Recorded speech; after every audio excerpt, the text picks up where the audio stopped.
বদনাম করে আপনার সামনে কিংবা আপনার পেছনে, আপনার প্রথম কাজ হচ্ছে আল্লাহকে ধন্যবাদ দেওয়া। পরের সবাই সুবহানাল্লাহ।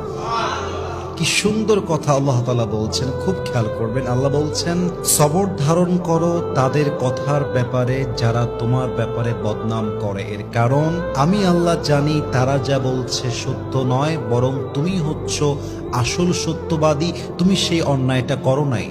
এবং মাথায় রাখবা, যখন তোমার নামে কেউ বদনাম করে, তোমার লাভ হচ্ছে দুইটা। এক, তোমার সমস্ত গুনাহ তাদের আমলনামায় চলে যাবে এবং তাদের সমস্ত সওয়াব তোমার আমলনামায় চলে আসবে। সুবহানাল্লাহ।